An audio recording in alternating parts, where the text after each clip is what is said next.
Descubre paso a paso la grandeza de la ciudad más hermosa del mundo. Ciudad Viva. Ciudad Viva siente su historia a través de sus parques, sus fuentes, sus monumentos, sus murales, sus casonas, sus palacios, sus calles, su gente. Ciudad Viva, un paseo dominical lleno de postales sonoras. Ciudad Viva con Sandra Rodríguez.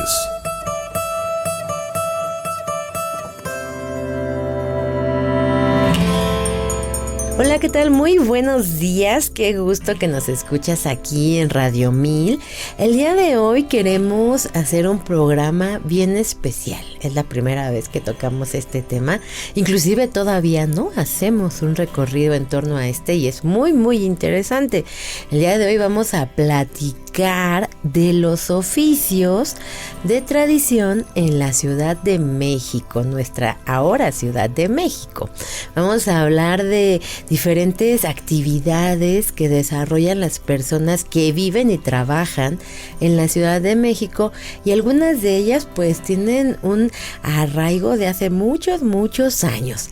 Tenemos que empezar platicando sobre qué es un oficio. Es el cuidado, la atención al detalle, el empeño por conseguirlo. ¿Has visto eso? ¿Cómo lo ha hecho? ¡Genial! ¡Bestial! ¡Guau, guau, guau! Es el ritmo de nuestro tambor creativo, la abeja de nuestra miel, nuestro compañero de juego. Convierte una buena idea en una gran idea. Seduce, engancha, llega. El oficio es intemporal y vanguardista a la vez. Sabemos que falta algo que no nos hace sentir. Así que lo persigues, te esmeras, inviertes el tiempo y el trabajo, te arriesgas, pones la cabeza y el corazón. Y entonces resurge. Esos son los instantes en los que piensas que eres el único que puede verlo, pero nosotros también lo vemos, porque lo reconocemos. El oficio. Y una vez que sabemos la definición de oficio, entonces vamos a empezar a platicar de la historia de los oficios. Cuando hablamos de este tema, primero hay que hablar un poco de la época prehispánica. En la época prehispánica ya había personas que se especializaban en diferentes actividades. Van a ser los españoles quienes le dan el nombre de oficios y después los gremios, pero originalmente ellos lo consideran como trabajo. Ellos se dedican a hacer actividades diversas como alfarería, textiles, algunas artesanías en papel amate, por ejemplo, y otras actividades diversas que yo te invito a que las descubras allá en el Palacio Nacional. En el primer piso vas a poder observar precisamente diferentes oficios que realizaba cada uno de los pueblos de México, como por ejemplo en la zona de Oaxaca, cómo pintaban los textiles. Había otros personajes que se dedicaban al arte plumario, hay otros que son los tlacuilos, entre otros. Cada uno de estos personajes conocían este tipo de trabajos con base en la experiencia e ir aprendiendo y observando. Por eso yo te voy a mencionar algunos oficios muy interesantes. El primero es el de los pochtecas. Pochtecas eran una organización de gran prestigio que se distinguía de los mercaderes comunes o tlasemananqui. Estaban muy jerarquizados y debían cumplir una serie de obligaciones y pasar por ciertas ceremonias para poder entrar y ascender dentro de la organización. Una vez en el gremio, los derechos pasaban de padres a hijos. Solían agruparse en sus propios barrios o calpulli ubicadas en las grandes ciudades.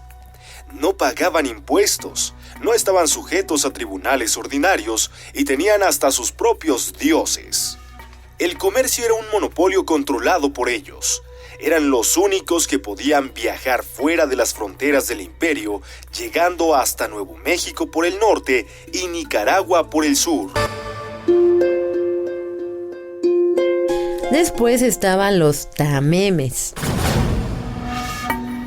Tameme es una organización que proviene del náhuatl tlamama, que significa cargar.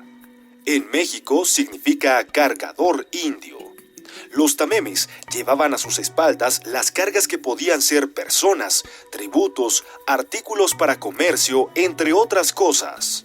En la época colonial se generalizó la condición de servidumbre de los indígenas, quienes en la mayoría de los casos se convirtieron en vasallos de los españoles. Hoy en día, en el español, la palabra tameme suele tener la connotación despectiva de subordinado, proveniente de la discriminación al indígena que se consolidó en la colonia. En el México prehispánico y en general en toda Mesoamérica, no existía animal alguno capaz de utilizarse en la carga y transporte de mercancías y se tuvo que emplear al hombre. Es así como surgió el tameme.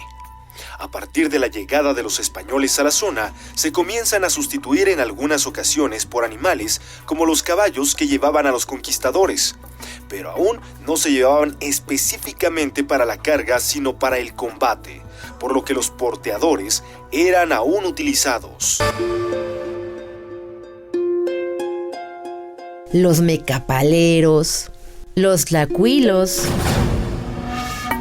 Los tlacuilos eran hombres y mujeres hábiles en el dibujo, a quienes desde niños se les educaba en el calmecac para obtener un conocimiento profundo de su lengua, cultura, costumbres, religión, política y arte, ya que debían tener un vasto conocimiento de la vida de su sociedad para poder escribirlo con glifos, rebuses, retratos, mapas y demás.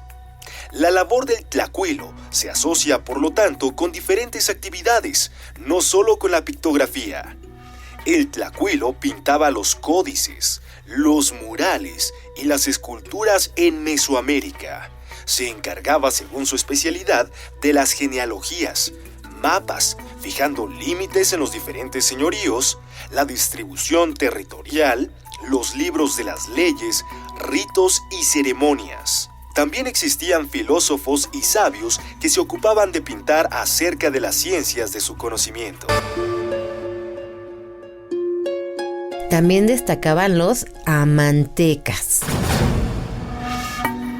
Amantecas. Como una labor divina era considerada la tarea de los amantecas en la cultura mexica, pues eran los artesanos que ataviaban con plumas de quetzal, garza, loro o águila a los guerreros, y así ofrendaban a sus dioses. En huipiles, ropajes u ornamentación dejaron plasmado el arte plumario que sorprendió a los conquistadores en el siglo XVI.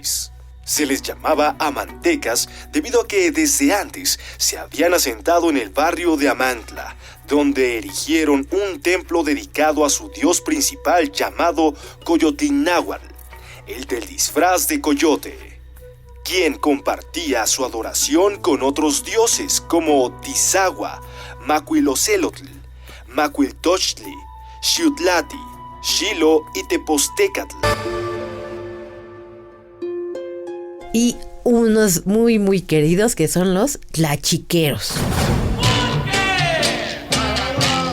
Tlachiquero es la persona que extrae el aguamiel del maguey para después fermentarlo y obtener la bebida conocida como pulque. La palabra tlachiqui proviene del náhuatl y se refiere a raspar una cosa, en este caso el maguey. Durante la época prehispánica, el cultivo del maguey fue altamente valorado debido a que de este se extraían hilos para la fabricación de telas. Igualmente se utilizaba para fabricar vasijas y otros objetos útiles para la vida cotidiana. En esta época, el pulque tuvo un consumo exclusivo, únicamente para sacerdotes y gobernantes. Posteriormente, en el periodo virreinal, la bebida cobró gran popularidad entre los indígenas, castas y algunos españoles. Para entonces existía un gran número de tlachiqueros en los alrededores y dentro de la ciudad. Y finalmente, otros personajes importantes que son los painani. Painani. En el México prehispánico, inclusive entre los aztecas, existían los painanis, mensajeros, el dios painal, que en la lengua náhuatl significa el que corre con rapidez. Ellos dependían directamente del emperador y gozaban de la misma inmunidad que los embajadores, por lo cual eran respetados hasta por las tribus enemigas. El cargo de Painani era muy honroso para el que lo desempeñaba, al grado que solamente era permitido para jóvenes de la nobleza con criterio muy bien formado, cultura amplia y una capacidad física sorprendente. A los destinados para servir como correos o mensajeros se les daban instrucciones y entrenamiento especial.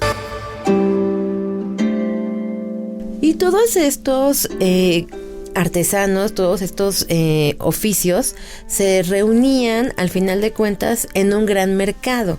Tal vez las personas dirán, bueno, pero ¿dónde vendían todo esto? Esto lo hacían en los grandes mercados a través de intercambios. Por eso tú podías visitar estos lugares y empezar a ver toda la orfebrería que existía, que era magnífica y que todavía nos llega hasta la actualidad. Inclusive cuando tú visitas el Museo de Antropología, te vas a dar cuenta que aunque sea la orfebrería algo tan sencillo, va cambiando inclusive por región y cada uno de los elementos que decoran los orfebres pues representan algo en especial. Yo te invito definitivamente a que visites el Museo de Antropología, porque en la planta alta, y mucha gente no lo visita, todos nos quedamos en la parte baja y ya nos desmayamos al final del recorrido, pero en la parte alta existen precisamente la manifestación de los oficios, porque te vas a encontrar con cestas enormes, bellísimas de la zona de Nayarit. Por ejemplo, te vas a encontrar con todavía arte plumario bellísimo también, que se trabaja en diferentes, ahora ya artesanía, ya no son elementos de decoración. También te vas a encontrar con textiles, esos textiles increíbles de la zona de Puebla, de Cuetzalan, que hacen precisamente esta gente que se dedica a estas artesanías y que además dicen que promueven el que la gente empiece a aprender cómo se hacen este tipo de blusas que también han causado controversia a nivel internacional. ¿Lo recuerdas? Este problema que tuvieron por los diseños, porque lamentablemente todo este arte, todo esto que desarrollan la gente que hace oficios, no se patenta. No hay forma de patentarlo, es demasiada la producción que tienen porque su imaginación es el límite. Entonces ellos, todo esto lo puedes observar en el Museo de Antropología, empezar a ver la riqueza de estos oficios y todo lo maravilloso que existe en nuestro país. Pero vamos a seguir platicando de lugares en los que vas a encontrar este tipo de trabajo en cuanto regresemos aquí a Radio 1000. Sonidos dignos de postal. Ciudad Viva.